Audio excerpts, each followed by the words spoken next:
अब ये कह रहा है कि small solid ball rolls without slipping along the track showing in the figure the radius of the circular part of the track is r if the ball start from the rest at a height of 8r. Above the bottom, what are the horizontal and vertical force? ये कह रहा है vertical force active point P पर दोनों force पूछ रहा है वो, एक हॉरिजॉन्टल फोर्स और एक ये वर्टिकल फोर्स।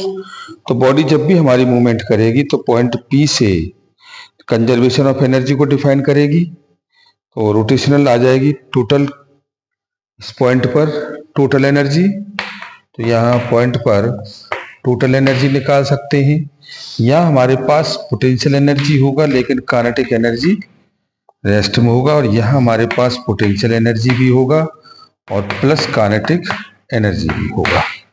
तो हम पॉइंट O से हम कोई पॉइंट भी मान सकते हैं, और उसके लिए हमारे पास निकाल सकते हैं टोटल वैल्यू ऑफ कितनी, तो total kinetic energy of rotational. तो ये आपके पास हो जाएगा loss of the potential energy is equal to kinetic energy of P।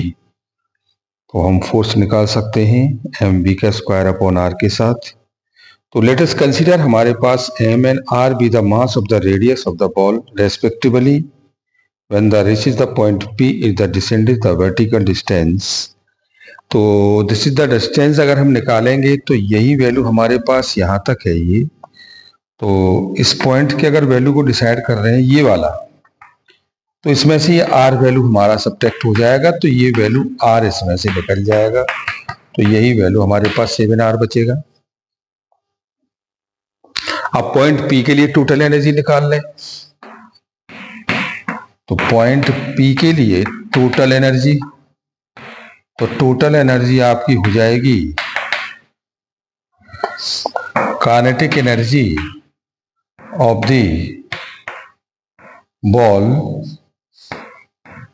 Point P और plus rotational energy at ball at the point P के साथ।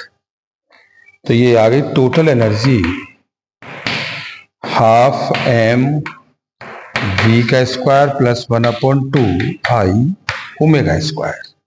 ये हमने इस पॉइंट की टोटल एनर्जी निकाल ली। कंजर्वेशन क्या कहता है, loss of the potential energy is equal to gain of the kinetic energy, loss of the energy. तो ये आपके पास हो जाएगा लॉस ऑफ पोटेंशियल एनर्जी और गेन ऑफ काइनेटिक एनर्जी। तो ये आपके पास कितना हो जाएगा, पोटेंशियल एनर्जी हो जाएगा mg और ये 8r माइनस के r के साथ, और ये टोटल एनर्जी आपकी हो गई हाफ mv का square 1/2 i omega square. Sphere है ये, तो इस स्पेयर का इनर्शिया होता है ये I इज इक्वल टू 2/5 और ये mr स्क्वायर। तो इस वैल्यू को हम यहाँ लगा दें तो ये आपका आ गया mg इंटू 7r और ये हाफ m v का स्क्वायर 1/2 और 2/5 और ये mr स्क्वायर और v is equal to r omega. तो ये आपका हो जाएगा omega is equal to v/r का ये होल स्क्वायर। तो ये टोटल वैल्यू कैलकुलेट हो जाएगी हाफ m v का स्क्वायर, 2 से ये 2 कट गया, तो ये 1/5 m r स्क्वायर v का स्क्वायर अपॉन r स्क्वायर, ये से कैंसिल हो गया। तो एक्चुअल वैल्यू हमारे पास आ गई है कितनी, देखो 7mg r is equal to और ये हाफ m v का स्क्वायर प्लस 1/5 m v का स्क्वायर, एलसीएम 10 आ गया, तो ये 5 m v का स्क्वायर प्लस 2m v का स्क्वायर, तो ये वैल्यू आ गई 7mg r is equal to 7/10 और ये mv स्क्वायर। देखो इससे हमारा ये कट गया, तो ये वैल्यू आपके पास कितनी आ गई, ये आ गई, और 7 से ये 7 कैंसिल हो गया, तो b का स्क्वायर आपकी वैल्यू हो गई 10g r के साथ। अभी हमारे पास जो वेलोसिटी आई यहाँ, ये v पॉइंट P के लिए ये आपकी आ गई 10g r के साथ।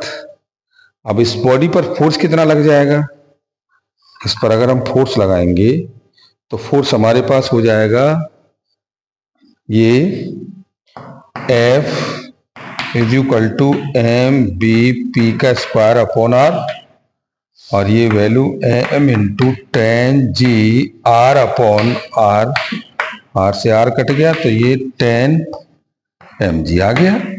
तो यहाँ पर जो फोर्स होगा ये आपका हो जाएगा 10mg के साथ वर्टिकल। और दूसरा फोर्स है हमारे पास जो है हॉरिजॉन्टल फोर्स हो गया, और वर्टिकल फोर्स आपका हो जाएगा कितना बॉडी का, ये वाला, ये mg, और ये वेलोसिटी vc के साथ जा रहा है p के साथ। तो आप निकाल सकते हैं vertical force F is equal to W is equal to mg के साथ, तो is the applicable by the force of mg। तो हमने देखा कि किसी बॉल को हमने किसी सर्टेन हाइट से उसको फॉल किया, बॉडी हमारी रोटेट करती हुई पॉइंट P पर आई। P, this is the given of the radius of the central axis r, so we can, this is the height of the body is the 8r minus r is equal to 7r. But in the energy rechargeable by point P, so with the increasing of this kinetic energy and potential energy, total energy is the defined 1/2 mv का square plus I omega square, sphere of the inertia 2/5 mr square, is changing of the value to 1/2 mv का square plus 1/2 into 2/5 mr square v upon r का whole square. The loss of the potential energy तो mg 8r minus kr तो 7 mgr, तो half mv square plus 1/5 mr square v का square is the value of, find the value of v का square is equal to 10gr. So this is the value of the calculate is the centrifugal forces of this, m is the horizontal forces. This is the value of the horizontal. Is the value of horizontal forces. F is equal to m vp का square upon r. This is the value m into 10gr. The total moment force of the 10 mg, and vertical force is the mg. Okay. Thank you very much. ये हमारे question की problems condition calculate हुई है और आप आसानी से समझ सकते हैं इसको।